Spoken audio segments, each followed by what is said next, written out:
દમણમાં રહેણાંક વિસ્તારમાં ઘૂસેલા દીપડાને પકડવા 10 કલાકની ભારે જહેમત બાદ આખરે દીપડો પાંજરે પુરાયો। દીપડાએ બચાવ ટુકડી પર હુમલો કરતા કર્મચારીને સામાન્ય ઈજા, દહાણુથી સ્પેશિયલ રેપિડ રેસ્ક્યુ ટીમને બોલાવી। ઘટનાની વિગતો એવી છે કે ગઈકાલે રાત્રે લગભગ 3 વાગ્યાના સુમારે આ દીપડો દમણના ઝાપાબાર વિસ્તારમાં સીફેસ જેટી તરફ જતા રોડ પર આવેલા એક મકાનમાં ઘૂસ્યો હતો। મકાન માલિકના જણાવ્યા મુજબ રાત્રે 3:30 વાગ્યે કૂતરાઓ સતત ભસી રહ્યા હતા, પરંતુ તેમણે તે સમયે ધ્યાન આપ્યું ન હતું। જોકે સવારે 11 વાગ્યે જ્યારે તેમના પત્ની ત્રીજા માળે અગાસી પર કપડાં સૂકવવા ગયા ત્યારે તેમણે ત્યાં દીપડા જેવું જંગલી પ્રાણી જોયું હતું। ડરના માર્યે તેઓ તાત્કાલિક નીચે દોડી આવ્યા હતા, દરવાજો બંધ કરી દીધો હતો અને પોલીસને જાણ કરી હતી, જે બાદ દીપડાને પકડવાનું મિશન આરંભાયું હતું। આ સમાચાર વાયુવેગે પ્રસરતા માર્કેટ વિસ્તારમાં અને આસપાસના રસ્તાઓ પર લોકોના ટોળા ઉમટી પડ્યા હતા। અનેક લોકો જીવના જોખમે બાજુના મકાનોના ધાબા પર ચડીને દીપડાને જોવા અને મોબાઈલમાં સેલ્ફી લેવા માટે પડાપડી કરતા નજરે ચડ્યા હતા। ઘટનાની ગંભીરતાને ધ્યાને લઈને કલેક્ટર, પોલીસ, પાલિકા સીઓ, ફાયર બ્રિગેડ અને વન વિભાગનો કાફલો ઘટના સ્થળે દોડી આવ્યો હતો। દમણ પોલીસે સાવચેતીના ભાગરૂપે 1 કિલોમીટર સુધીનો વિસ્તાર અવરજવર માટે બંધ કરી દીધો હતો। દમણ વન વિભાગે વલસાડ વન વિભાગની મદદ લીધી હતી અને લાઈફ જેકેટ, શોટગન અને જાળીઓ સાથે ઓપરેશન હાથ ધર્યું હતું। દીપડો અત્યંત ચપળ હોવાથી અને સ્થાનિક ટીમની અણઆવડતના કારણે સાંજ સુધી આંટાફેરા મરાવતો રહ્યો હતો। ઓપરેશન દરમિયાન દીપડાએ બચાવ ટુકડી પર હુમલો કરવાનો પ્રયાસ કર્યો હતો, જેમાં એક કર્મચારીને સામાન્ય ઈજાઓ પહોંચી હતી। પરિસ્થિતિ કાબૂમાં લેવા માટે સાંજે દહાણુથી સ્પેશિયલ રેપિડ રેસ્ક્યુ યુનિટ અને વલસાડની વધુ મદદ માંગવામાં આવી હતી। સાંજે 5:30 વાગ્યાની આસપાસ દહાણુની એક્સપર્ટ ટીમ આવી પહોંચી હતી। આ ટીમે તાત્કાલિક મોરચો સંભાળી રેકી કરી હતી અને દીપડાને ડાર્ટિંગ કાર દ્વારા કાબૂમાં લેવામાં આવ્યો હતો। રાત્રે 9 વાગ્યાના અરસામાં ભારે જહેમત બાદ દીપડાને પાંજરામાં પૂરવામાં સફળતા મળી હતી, ત્યારે લોકો અને તંત્રના જીવ હેઠા બેઠા હતા। હવે તેને કોઈ ગુપ્ત સ્થળે જંગલમાં સુરક્ષિત મુક્ત કરવામાં આવશે।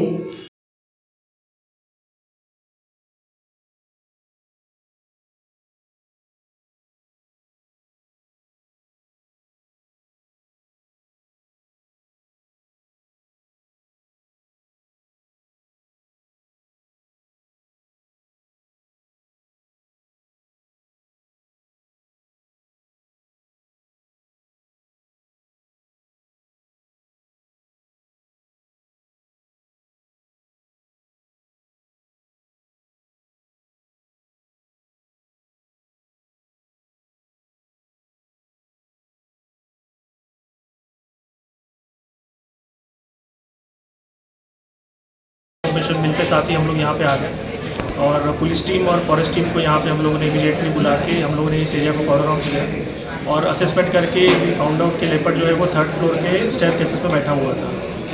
तो इमीडिएटली हम लोगों ने हमारी तरफ से जो रेस्क्यू के लिए हमारे वेटरनरी डॉक्टर्स हैं, ट्रैंक्विलाइजिंग गन है, हमारी केज है, नेट्स है, ये सब इक्विपमेंट्स हम लोगों ने गैदर करके उसको रेस्क्यू करना शुरू किया।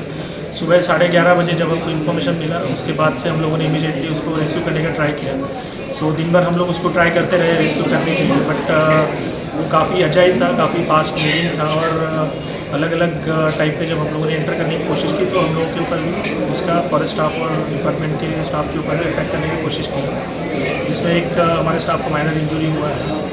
तो हम लोगों ने उसके बाद में इमीडिएटली जो है ऑलरेडी इन्फॉर्म किया हुआ था वलसाड फॉरेस्ट डिवीज़न, सूरत फॉरेस्ट डिवीज़न और डहानू फॉरेस्ट डिवीज़न।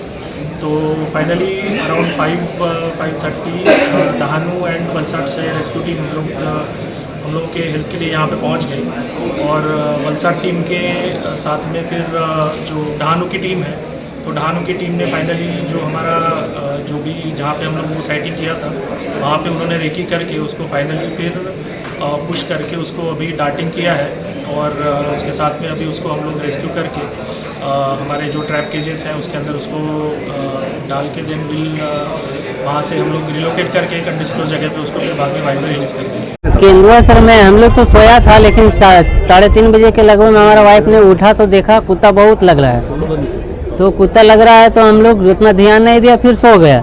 फिर सुबह में हम लोग नहा खींच के 11 बजे गया ऊपर कपड़ा धोने के डालने के लिए छत पे, तो देखा उधर बैठा है केंदुआ ने। तो उधर मेरे बीवी ने भाग के एकदम पूरा जोर से आया और मेरा दरवाज़ा बंद किया और फिर नीचे वाले को कॉल किया।